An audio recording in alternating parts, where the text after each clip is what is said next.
أعوذ بالله من الشيطان الرجيم بسم الله الرحمن الرحيم هل ينظرون إلا الساعة أن تأتيهم بغتة وهم لا يشعرون الأخلاء يومئذ بعضهم لبعض عدو إلا المتقين صدق اللہ العظیم۔ آج کی آیات میں اللہ رب العزت نے مشرکین مکہ کی شرارت و خباثت کا تذکرہ کیا اور ان کے انجام کو بیان فرمایا۔ شرارت و خباثت کا کس انداز سے تذکرہ کیا؟ اللہ فرماتا ہے هل ينظرون الا الساعة، یہ لوگ بس قیامت کا انتظار کر رہے ہیں، یعنی جناب محمد رسول اللہ صلی اللہ علیہ وسلم اتنے واضح دلائل بیان کر دیے اور ایک ایک چیز کی دلیل بیان کر دی، اس کے باوجود بھی یہ لوگ نہیں مان رہے ہیں، تو اب کیا کہا جائے گا کہ بس یہ لوگ اب قیامت ہی کا کیا کر رہے ہیں؟ انتظار کر رہے ہیں۔ اب قیامت جو ہے، اصل میں قیامت کا تذکرہ آسمانی مذہب میں بے انتہا ہوا کرتا ہے۔ جو شریف ہوتے ہیں وہ قیامت کو مان لیا کرتے ہیں، اور جو خبیث ہوتے ہیں وہ قیامت کا انکار کر دیا کرتے ہیں۔ یعنی ان لوگوں کو بڑا تعجب معلوم ہوتا ہے کہ آخر ایسا کیسے ہو سکتا ہے کہ ایک دن ایسا آئے گا کہ جب سے دنیا قائم ہے اور جب تک دنیا قائم رہے گی سارے انسانوں کو جمع کر دیا جائے گا، اکٹھا کر دیا جائے گا، پھر ان سے سوال و جواب کیا جائے گا۔ حالانکہ مرنے والے انسانوں کی ہڈیاں ایک دم گل کے سڑ کے ختم ہو جایا کرتی ہیں، یہ ناممکن ہے، تو اسی لیے وہ لوگ انکار کیا کرتے ہیں۔ تو اللہ رب العزت نے قیامت کے تعلق سے بیان فرمایا، ان کو سمجھانے والی جو چیز ہے وہ قیامت ہے۔ آج ان کی آنکھ نہیں کھل رہی ہے، قیامت کے دن ان کی آنکھ کھل جائے گی، لیکن افسوس اس دن آنکھ کھلنے سے ذرہ برابر فائدہ حاصل ہونے والا نہیں ہے۔ پھر اللہ نے فرمایا ایسا نہیں کہ قیامت آئے گی تو باخبر کیا جائے گا، آگاہ کیا جائے گا۔ قیامت اچانک آئے گی۔ قیامت کیسے آئے گی؟ اچانک آئے گی، کسی کو وہم و گمان میں بھی نہیں ہوگا کل کیا آ جائے گی؟ قیامت آ جائے گی۔ بس حضرت صلی اللہ علیہ وسلم نے علامات قیامت بیان کر رکھی ہیں، وہ علامات جب پائی جائیں گی تو سمجھ لو کہ اب قیامت ایک دم کیا آ چکی ہے، قریب آ چکی ہے۔ آج ساری علامات ختم تو یہ ضروری نہیں ہے کہ آج ختم ہو گئی ہیں علامات تو کل کو قیامت آ جاوے۔ ممکن ہے کہ سال دو سال کے بعد کیا آوے؟ قیامت آوے۔ ہاں، آپ نے جو علامات بیان کی ہیں ان علامات سے پتہ چلتا ہے کہ قیامت بالکل قریب آ چکی ہے۔ علامات صغرا تو A to Z ظاہر ہو چکی ہیں۔ علامات صغرا میں ایک علامت یہ بھی ہے کہ مسجدوں میں شور ہنگامے کیے جائیں گے۔ آج دیکھا جائے کہ اگر 5-10 منٹ اپنے لوگ مسجد میں پہلے آ گئے نماز سے تو کیا بچے، جوان، بوڑھے لوگ اگلی صف میں بیٹھ کے ایسا باتیں کرتے ہیں معلوم ہوتا ہے کہ مچھی بازار بنائے ہوئے ہیں، جبکہ مسجد میں بات کرنا یہ اعمال صالحہ کو ختم کر دینے والا عمل ہے۔ فرشتہ کہتا ہے کہ آپ صلی اللہ علیہ وسلم نے ارشاد فرمایا جب کوئی مسجد میں بات کرتا ہے تو ایک وقت ایسا آتا ہے فرشتہ چڑھ کے بولتا ہے اے اللہ کے دشمن خاموش ہو جا. سوچو اپنے لوگ مسجد میں بات کر کے فرشتے کے اس قول کے اس بددعا کے مستحق ٹھہر جایا کرتے. ہر فرد کی ذمہ داری ہے اگر بازو والا بات کر رہا ہے اس کو اشارے سے منع کیا جائے. بعض زیادہ چالاک اور سمجھدار ہوتے ہیں تو وہ بولیں گے کہ آپ مجھ کو سمجھاؤ مت، ہم کو کیا ہے پتہ ہے. تو سارے لوگوں کی ذمہ داری ہے ایسے سمجھدار انسان کو مسجد سے باہر کر دیا جائے کہ آپ زیادہ شانے ہو، آپ زیادہ چالاک ہو، مسجد کے باہر رہو، توبہ کرو پھر مسجد کے اندر آؤ. ہر مصلی کی ذمہ داری ہونی چاہیے اور ہر نماز پڑھنے والا اپنی ذمہ داری سمجھے. ابھی دیکھو ہفتہ نہیں جائے گا کنٹرول ہو جائے گا. آج برائیاں بڑھ کیوں رہی ہیں؟ اپنے لوگوں نے نہی عن المنکر کا کام چھوڑ رکھا ہے. آج جتنی آوارہ گردی باہر ہو رہی ہے، اگر 8-10 لوگ گلی گلی کھڑے ہو جائیں، دیکھو کوئی عورت آپ کو بے پردہ نہیں مل سکتی، کوئی عورت کسی نامحرم کے ساتھ راستہ نہیں چل سکتی. لیکن مسلمانوں نے یہ کام چھوڑ دیا تو مسلمانوں کی آنکھوں کو کیا کیا دیکھنا پڑ رہا ہے، کیا کیا روڈوں پر نہیں ہو رہا. تو یہ قیامت کی علامت ہے کہ روڈوں پر زنا ہوگا. آج روڈوں پر زنا ہو رہا ہے، ٹرینوں میں زنا ہو رہے ہیں. ساری ٹرین کے ڈبے ایک دم فل، 2 سر پھرے آپس میں مشغول ہیں اور کیا کیا حرکت نہیں کیا کرتے. لیکن اتنی کثیر تعداد میں کوئی ایسا ایمان والا نہیں ہوا کرتا جو کھڑا ہو کر کے کہے کہ کتے تم لوگ یہ کیا کر رہے ہو. جتنی خرافات کرنی ہو گھر کے اندر کرو، یہ مجمع عام میں کیوں کر رہے ہو؟ ابھی دیکھو لوگ کھڑے ہونا شروع ہو جائیں، برائیاں خود بخود ختم ہونا شروع ہو جائیں گی.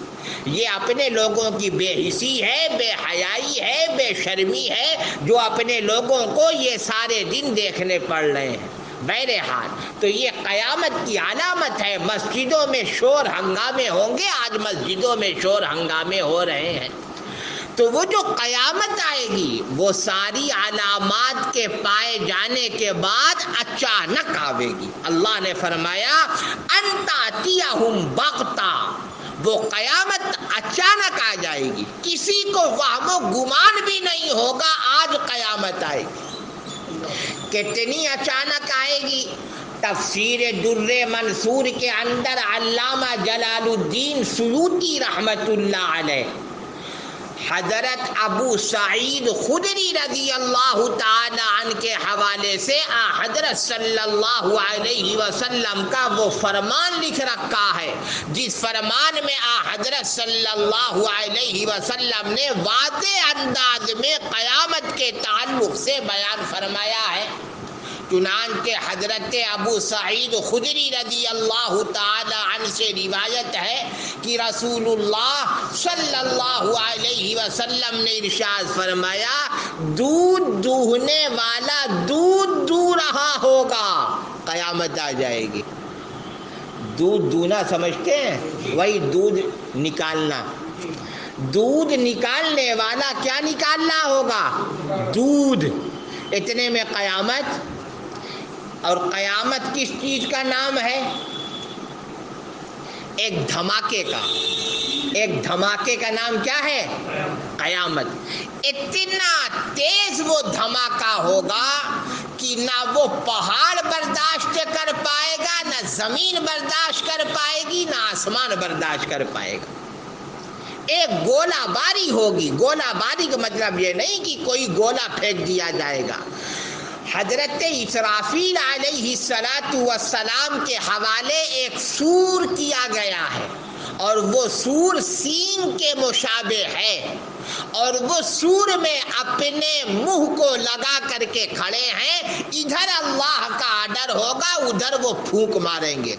وہ حضرت اسرافیل کی ایک پھونک ہوگی، لیکن اتنا اثر اور اتنی طاقت حق جل مجدہ اس آواز میں پیدا کر دے گا، اس پھونک میں پیدا کر دے گا کہ زمین و آسمان اس آواز کو برداشت کرنے کے قابل نہیں رہیں گے۔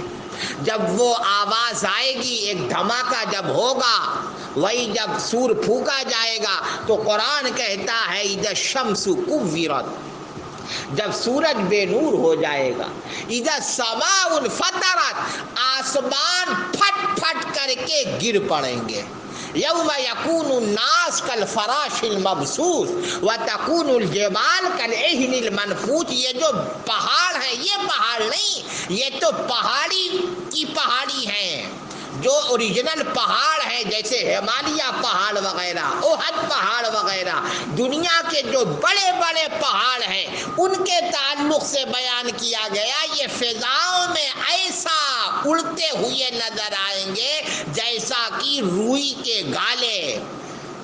روئی ڈھونڈنے والے کی دکان پہ کبھی گئے اپنے لوگ تو اڑتے رہتے نا، وہ روئی کے جو ہوتے ہیں فضاؤں میں، وہی حال پہاڑ کا ہو۔ اتنی زبردست اللہ رب العزت اس آواز کے اندر طاقت اور قوت پیدا کر دے۔ اور دودھ نکالنے والا دودھ نکال رہا ہوگا، وہ دھماکہ ہوگا، وہ یوں گر جائے گا آنن فانن۔ اور جس جانور کا دودھ نکالا جا رہا تھا وہ جانور بھی جگہ پر گر جائے گا، ڈھیر ہو جائیں گے زمین والے۔ پھر آپ صلی اللہ علیہ وسلم نے ارشاد فرمایا، کپڑا بیچنے والا گراہک کو کپڑا دکھا رہا ہوگا اور پھر کپڑا لپیٹ رہا ہوگا، اتنے میں قیامت آ جائے گی۔ جیسے آج اپنے لوگ دکان پہ جاتے ہیں نا تو دکان والے کپڑے دکھاتے ہیں، یہ وہ کھولتے جائیں گے اور ایک دو آدمیوں کو رکھے رہتے ہیں لپیٹنے کے لیے۔ ایک کھولتا جائے گا، دوسرا لپیٹتا جائے گا۔ آپ نے فرمایا کپڑا لپیٹنے والا کپڑا لپیٹ رہا ہوگا، قیامت آ جائے گی۔ اس لیے قرآن کہتا ہے اچانک آئے گی قیامت۔ کیا آئے گی؟ اچانک۔ قیامت کا علم اللہ کے علاوہ کسی کو نہیں ہے، خواہ وہ کوئی بڑے سے بڑا پیغمبر ہی کیوں نہ ہو۔ بس ختم۔ اپنے لوگ اتنے جاہل ہیں، ابھی مجھ کو لگتا ہے 2-3 رمضان پہلے کی بات ہے یا 4 رمضان پہلے کی بات ہے، کیا افواہ اڑ گئی کہ سارے لوگوں نے کھڑکیاں بند کر دی۔ ارے کیا ہوا؟ وہ کل قیامت آ جائے گی۔ ارے میں نے کہا کبھی بھی نہیں آئے گی کل۔ کہیں وہ پتہ نہیں کہاں سے بات ہوتے ہوتے پھیل گئی بات۔ حالانکہ قیامت اس وقت تک نہیں آئے گی جب تک کہ امام مہدی کا ظہور نہ ہو جائے، حضرت عیسیٰ روح اللہ علی نبینا وعلیہ الصلاۃ والسلام کا نزول نہ ہو جائے، یاجوج ماجوج کا خروج نہ ہو جائے، اور سورج مشرق کے بجائے مغرب سے نہ نکل آئے۔ آج سورج کہاں سے نکلتا ہے؟ نکلتے ہوئے اپنے لوگ دیکھتے ہی نہیں ہے کہ نہیں؟ آج ڈوبتے ہوئے دیکھتے ہوں گے، کتنے تو ڈوبتے ہوئے بھی نہیں دیکھتے، نہ نکلتے ہوئے دیکھتے اور نہ ڈوبتے ہوئے۔ لیکن اتنا پڑھے لکھے ہیں کہ سورج نکلتا یہاں سے ہے اور ڈوبتا یہاں سے ہے۔ تو ایک ٹائم ایسا آئے گا کہ سورج یہاں کے بجائے یہاں سے نکلے گا، مغرب سے۔ مشرق کے بجائے کہاں سے نکلے گا؟ مغرب سے۔ تو یہ سب علامات ہیں، جب تک یہ علامات پوری نہیں ہو جائیں گی، کوئی بڑے سے بڑا آدمی کیوں نہ کہے کہ اگلے سال قیامت آ جائے گی، اگر طاقت ہو اس کے منہ پہ تھوک دو کہ کتے کہیں گے جھوٹ بول رہا ہے، قیامت ابھی آنے والی نہیں ہے۔ کب تک نہیں آئے گی؟ جب تک یہ علامات پائی نہ جائیں۔ ہاں، جب یہ ساری کی ساری علامات پائی جائیں گی، پھر اب قیامت قیامت کا انتظار کرو کہ آج آ جائے، کل آ جائے، صبح آ جائے، شام میں آ جائے۔ اب قیامت کا کوئی بھی ٹھیک نہیں ہے، لیکن اس کے باوجود اگر کوئی حتمی طور پہ کہے 2025 تک قیامت آ جائے گی، وہ بھی دجال ہے، فراڈ ہے۔ کسی کو علم نہیں ہے بجز اللہ کے۔ ان اللہ عندہ علم الساعہ، اللہ کہتا ہے قیامت کا علم میرے علاوہ کسی کو نہیں ہے۔ جو سور پھونکنے والا اسرافیل فرشتہ ہے اس کو بھی نہیں ہے۔ تو وہی اللہ نے فرمایا یہ لوگ اب کس کا انتظار کر رہے ہیں؟ قیامت کا، اور قیامت اچانک آئے گی اور انہیں خبر بھی نہ ہوگی، انہیں خبر بھی نہ ہوگی۔ الاخلاء یومئذ بعضهم لبعض عدو الا المتقین۔ قیامت کتنی زبردست ہوگی، کتنا وحشت ناک وہ دن ہوگا۔ اللہ کہتا ہے دوست دشمن بن جائیں گے۔ دوست کیا بن جائیں گے؟ دشمن بن جائیں گے۔ جان قربان کر دینے والے دوست میدان محشر میں کیا بن جائیں گے؟ ارے دوست تو چھوڑو، یوم یفر المرء من اخیہ، جس دن بھائی بھائی سے بھاگے گا، ماں اولاد سے بھاگے گی، اولاد ماں سے بھاگے گی، باپ بیٹوں سے بھاگے گا، بیٹے باپ سے بھاگیں گے، شوہر بیوی سے کنارہ کشی اختیار کرے گا، اور بیوی شوہر کو دیکھ کر کے 9-2-11 ہو جائے گی۔ یہ قیامت کا مختصر سا اللہ نے کیا کرایا ہے؟ تعارف۔ یوم یبد المجرم لو یفتدی من عذاب یومئذ ببنی، جس دن مجرم یہ تمنا کرے گا کہ زمین بھر کر کے خزانے اگر میری جان کے فدیے میں قبول کر لیے جائیں کہ مجھے جہنم کے عذاب سے بچا لیا جائے، تو آج 1 روپیہ اللہ کی راہ میں نہ خرچ کرنے والا زمین بھر کر کے سونے اور چاندی سے اللہ کی بارگاہ میں پیش کرنے کے لیے تیار ہو جائے گا کہ صرف آپ سے ہماری جان کا سوال ہے۔ یہ قیامت کا مختصر سا تعارف ہے۔ اور قیامت میں جب بھائی بھائی کا نہیں ہوگا، ماں اولاد کی نہیں ہوگی، تو پھر اور کوئی کسی کا کیوں ہوگا؟ فلا انصاب بینہم، اللہ کہتا ہے قیامت کے دن کوئی حسب نسب کام آنے والا نہیں ہے۔ بیوی ہے، میدان محشر میں بیوی بھی کھڑی ہو جائے گی، جس دن اعلان کیا جائے گا، جبرائیل امین اعلان کریں گے کہ او مجمع والو سنو، یہ فلاں بن فلاں ہے، اگر اس کے اوپر کسی کا حق ہے وہ کھڑا ہو جائے۔ بیوی کھڑی ہو جائے گی، بیوی کہے گی کہ اللہ اس نے فلاں موقع پر مجھے ڈانٹا تھا۔ وہ بیلٹ سے جو اپنے لوگ مارا کرتے ہیں وہ الگ سی بات ہے، یہ جو ڈانٹ ہے ڈانٹ پر گرفت ہوگی۔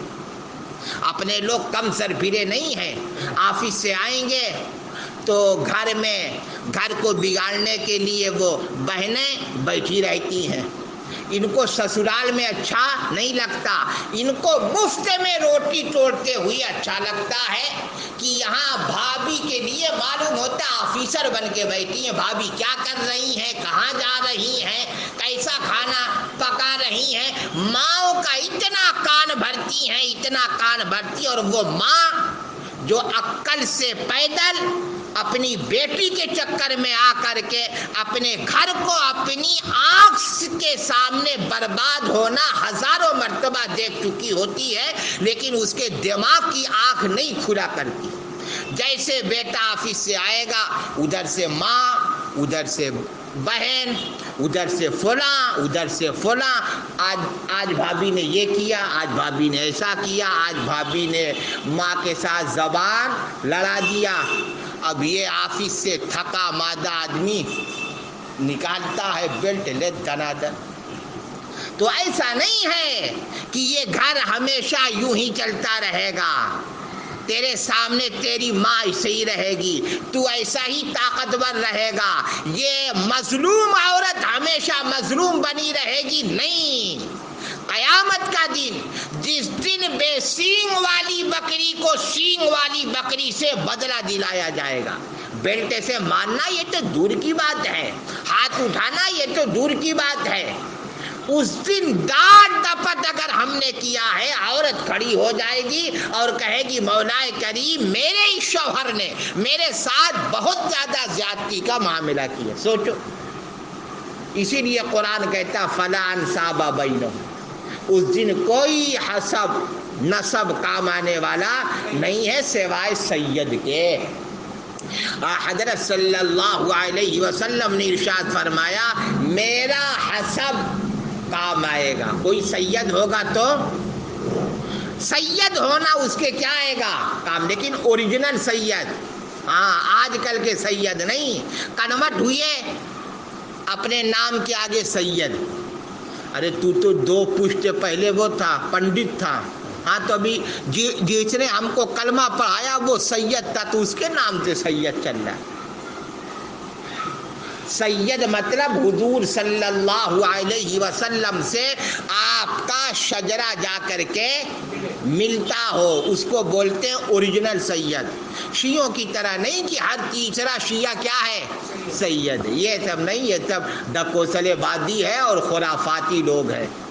اوریجنل سید اگر کوئی ہوگا تو پیغمبر سے رشتہ داری ہے، پیغمبر اسلام سے آپ کا رشتہ ناتا ہے تو میدان محشر میں آپ کے ساتھ اعزاز و اکرام کا معاملہ کیا جائے گا۔ وہی اللہ نے فرمایا قیامت کے آنے سے پہلے پہلے دماغ کی آنکھ کو کھول لو، ورنہ قیامت کا دن کوئی معمولی دن نہیں ہوگا۔ اس دن کوئی حسب نسب، کوئی دوست بھائی رشتہ دار کسی کے کام آنے والا نہیں۔ چنانچہ اللہ فرماتا ہے حل ینظرون، یہ لوگ بس قیامت کا انتظار کر رہے ہیں کہ وہ ان پر دفعتاً آ پڑے۔ دفعتاً بمانا اچانک، دفعتاً بمانا اچانک، دفعتاً آ پڑے اور ان کو خبر بھی نہ ہو، یعنی پتہ بھی نہ چلے یار یہ کیا ہو گیا۔ وہ تو پتہ چلے گا 40 سال کے بعد، 40 سال تک لوگ مرے پڑے رہیں گے۔ کتنے سال تک؟ 40 سال تک ساری دنیا کے اندر لاش ہی لاش ہوگی۔ کفنائے گا کون؟ کوئی زندہ رہے تب تو کفن دفن کرے۔ ہم بھی مرے ہیں، تم بھی مرے ہو تو کفن دفن کون کرے گا؟ 40 سال کے بعد دوبارہ سور پھونکا جائے گا، سارے مرے ہوئے لوگ کیا ہو جائیں گے؟ بیدار ہو جائیں گے۔ وہی اللہ نے فرمایا وَهُمْ لَا يَشْعُرُونَ، اور ان کو خبر بھی نہ ہو۔ الْأَخِلَّاءُ، تمام دنیاوی دوست اس روز ایک دوسرے کے دشمن ہو جائیں گے بجز اللہ سے ڈرنے والوں کے۔